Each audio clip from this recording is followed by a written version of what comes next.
السلام علیکم پیارے بچوں، آج ہم تیسری جماعت کی کتاب سدا بہار سے آپ آج کا 7واں سبق پڑھیں گے جو کہ صفحہ نمبر 24 پر ہے۔ پیارے بچوں، صفحہ نمبر 24 پر ہمارے پاس کہانی ہے کچھوا اور خرگوش۔ جیسے کہ آپ لوگوں کو نظر آ رہا ہے، ایک پیارا سا چھوٹا سا خرگوش ہے اور ایک کچھوا ہے اور یہ دونوں ایک جنگل میں رہتے ہیں۔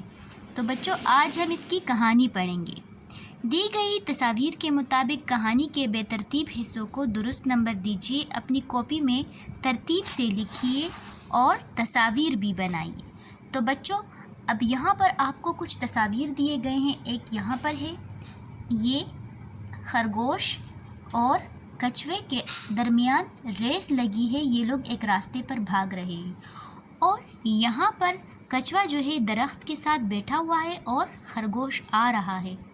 بچوں، دوسرے صفحے پر ہمارے پاس جو تصویر ہے وہ ہے خرگوش جو ہے وہ آرام سے مزے سے سو رہا ہے اور کچھوا جو ہے یہ اپنے راستے پر جا رہا ہے۔ اب ہمارے پاس چوتھی تصویر میں ہے، یہاں پر دوڑ کا اختتام ہوا ہے تو کون جیتا ہے بچوں؟ کچھوا جیتا ہے اور اس کے پیچھے بھاگتا ہوا خرگوش آ رہا ہے۔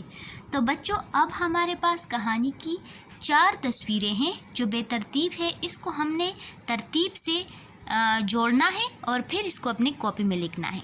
پیارے بچوں، یہاں پر 1 نمبر کا جو کہانی کی شروعات ہے، جہاں سے کہانی شروع ہوئی ہے، وہاں پر انہوں نے خود 1 نمبر لکھا ہے کہ یہاں سے شروعات ہوئی ہے۔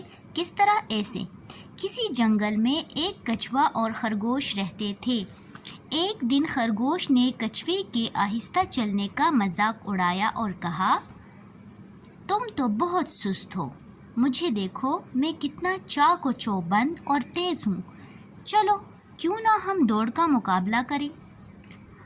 کچھوا آہستہ چلتا تھا مگر بہت محنتی تھا، وہ مقابلے کے لیے مان گیا۔ تو بچوں، یہ شروعات ہے، یہاں پہ ہم نے 1 لکھا ہے اور شروعات کی پہلی تصویر جہاں پہ خرگوش اور کچھوا ایک دوسرے کے ساتھ بات چیت کر رہے ہیں۔ اب ہمارے پاس یہاں پر ہے، یہ سوچ کر خرگوش ایک درخت کے نیچے لیٹ گیا۔ تو بچوں، یہ دوسرا حصہ نہیں ہو سکتا۔ اب یہاں پر اگر ہم دیکھیں تو یہاں پر لکھا ہے خرگوش سو کر اٹھا، تو یہ بھی نہیں ہو سکتا۔ اب دوسرا حصہ کون سا ہو سکتا ہے؟ دوسرا حصہ یہ ہو سکتا ہے، دوڑ شروع ہوئی اور خرگوش 2 چھلانگوں میں آگے نکل گیا۔ اس نے سوچا میں تو آسانی سے یہ دوڑ جیت لوں گا، چلو کچھ دیر آرام کر لوں۔ تو بچوں، یہ والا حصہ جو ہے یہ ہمارا دوسرا حصہ ہے۔ بچوں، تیسرا حصہ پھر ہمارے اس پیج پر ہے، یہ سوچ کر خرگوش ایک درخت کے نیچے لیٹ گیا، اس کی آنکھ لگ گئی اور وہ سو گیا، جبکہ کچھوا اپنی چال چلتا آگے بڑھتا رہا۔ تو بچوں، یہ ہمارے پاس تیسرا حصہ ہے۔ پیارے بچوں، ہمارے پاس چوتھا حصہ یہ والا، کیونکہ یہ ہمارا آخری حصہ ہے، خرگوش سو کر اٹھا اور دوبارہ دوڑنے لگا، لیکن یہ کیا؟ کچھوا تو دوڑ جیت چکا تھا۔ خرگوش کو اپنی بے وقوفی پر بہت افسوس ہوا، اس نے سوچا میں آئندہ کبھی اپنا کام مکمل کیے بغیر آرام نہیں کروں گا۔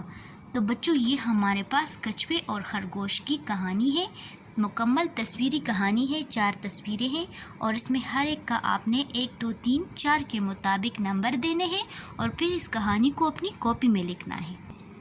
پیارے بچوں، اس کہانی کے کرداروں کے نام لکھیں، یہ اس کا پہلا سوال ہے، وہ دونوں کردار کہاں رہتے تھے؟ تو بچوں، کرداروں کے نام کچھوا اور خرگوش ہیں، دونوں جنگل میں رہتے تھے۔ پھر ہے، خرگوش نے کچھوے کی کس بات کا مذاق اڑایا؟ خرگوش نے کچھوے کے آہستہ چلنے کا مذاق اڑایا۔ تیسرا سوال ہے، دوڑ شروع ہوئی تو کون آگے نکلا؟ دوڑ شروع ہوئی تو خرگوش آگے نکل گیا۔ چوتھا سوال ہے، خرگوش کیا سوچ کر سو گیا؟ کہ کچھوا ابھی بہت دور ہے، یہ سوچ کر خرگوش سو گیا۔ 5واں سوال ہے، دوڑ کون جیتا اور اس کی جیت کی وجہ کیا تھی؟ جواب ہے، دوڑ کچھوا جیتا کیونکہ اس نے ہمت نہیں ہاری تھی۔